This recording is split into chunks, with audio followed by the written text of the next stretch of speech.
শুক্রবার দিন উনি হজের দিন মানুষ নামাজ পড়তে আপনার মেয়েকে পুরসাপ মারে, মানুষটা কি বলে বলেন? হজ থেকে আইসে যদি এই পাগলামি করে তাহলে হসপিটাল লাভ হবে কি? কটা ইফতারি খাইতাছি, আয়া কয় কি তোর কোনো কাম নাই, তা আমি কইছি ম্যাডাম আমি উঠতাছি, তো এই কথা কইলাম কেলে দুনোটা পোলা বান্ধ এরা আসরানো শুরু, পরে বেটে থাবাতে হাত ধরছে, দেখে পরে আমার ইচ্ছা মতন পিটাইছে। না এর আগে হয় না, আজকে প্রথম। আপনি কি কোনো খারাপ ব্যবহার? না না আমি কিছু বলি না, সবাই সাক্ষী, আমি কিছু বলি না, আমি খালি চিৎকার পারতাছি। না না আমি কিছু না, ইফতারের সময় ইফতারি খাইতাছি, কিছু খাই কই নাই গা।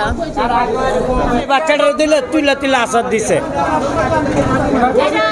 এই যে দেন কিছুই চায় না, ওনার কাছে কিছুই চায় না, 5 তলার থেকে কি চাইবো, নিচের থেকে। ও ভিক্ষা করে, আমরাও ভিক্ষা করি, সত্যি ভিক্ষা করি। এখানে পয়সা ছিলাম, আমি এখানে পয়সা দিচ্ছি, আমার শরীরে পুরাটা ভিজা গেছে। কে মারছে? এই যে মহিলা, জানেন? আমি নাম জানি না, আমি চিনি না, আমি টাকা চাইতেছি আর এক বাসায়, এর কাছে কিছু করি না। এ আমার কাছে 5 তলা থেকে পানি ঢেলেছে আমার মাথার উপরে, 3 বালতি পানি দিচ্ছে আমার মাথার মধ্যে, তারপর আমার গালাগালি করছে উপরের থেকে। মামলা করে দেবো, সে মাইরা আসলো আবার সেই মামলা করতে চাচ্ছে, তারপর বাচ্চাটারও আচার মারছে 3-4 বার করে।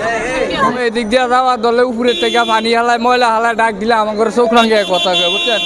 এদের কাছে বিচার চাও, আমরা বিচার পাই না। আজকে একটা ভিক্ষুক এখানে এর থেকে কিছু চায় না, সামনে গেটের সামনে পড়ছে রে, বাচ্চাটার দুইটা 3টা আশ্বাদ দিছে, ওই মেয়েটারও তার মারছে, মাইরে পর ভিতরে ঢুকিয়া গেছে গা। উনি উপরে 5 তলা ফ্ল্যাটের মালিক, ওনার লগে আমরা প্রতিবাদ করে, আমরা এর বিচার পাইতেছি না। ওনার দ্বারা কিছু করলে উনি এখানে গরম দেখায়, তো আমরা পারলে কিছু করিস, আমরা সাধারণ মানুষ, আমরা কারে কি করবো? না কোনো সমস্যা নাই, ফকির টকের কোনো সমস্যা নাই, বরঞ্চ এই মহিলাই যে উনি সমস্যা করে দিকে। এই গলিতে ফকির টকের কোনো সমস্যা নাই, সব এভরিথিং নর্মাল। সমস্যা কি ভিক্ষুক নাকি উনি? শাস্তি দেওয়া দরকার। 1 বছর ধরে নালিশ করতেছি, এর কোনো ফয়সালা হচ্ছে না। আজকে একটু ফয়সালা যদি হয় তাহলে আমাদের জন্য ভালো হয়। রাস্তাতে হাঁটতেই না, 4 মাগ বাটি, তরকারির বাটি সব কিছু মাথার মধ্যে ফেলায়। ট্রিটমেন্ট করে সাধারণ মানুষের মারবে কেন? পানি কেন রাস্তাতে আপনি গেলেও আপনার গায়ে পানি। হজ থেকে আইসে যদি এই পাগলামি করে তাহলে হসপিটাল লাভ হবে কি? আপনার কাছে এই মহিলার বিরুদ্ধে কি অভিযোগ আছে? আপনি ছবি তুলতেছেন কেন ভাই, আপনি কি জার্নালিস্ট? আপনি ছবি তুলতেছেন কেন? উনি আমার ছবি নিল কেন? উনি আমার ছবি নিল কেন? শুনেন, শুক্রবার দিন উনি হজের দিন মানুষ নামাজ পড়তে আপনার মেয়েকে পুরসাপ মারে, মানুষটা কি বলে বলেন? 12টার সময় আপনার মেয়ে প্লেট ফেলে প্লেন দিয়ে আমরা মাছের ময়লা মারে মানুষের গায়ে কেন? এটা বলেন আপনি, আপনি জিনিসটা বলেন। আমরাই অপমানিত হয়েছে, গলা ধাক্কা দিয়ে আমাদের। আপনি এই যে ভাই, এই যে সব বিল্ডিং এর সমাধি, তার বন্ধু কি বলেছে? বলছে ভাই বাদ দাও, ভাই বুঝতে পারে না, ফালাইছে। কি করেন 2 তলা 3 তলা দেখেন গ্লাসগুলি ভেঙে ফেলছে। আমরা টাকা আপনারা শুনেন, আপনার প্রবলেমটা কি সলভ করবেন নাকি জিয়া রাখবেন? এটা আইন করবে। এটা জানি না আপনার ছবি নিচ্ছে কিনা। কাদের সবার ছবি নিচ্ছে? আপনি তো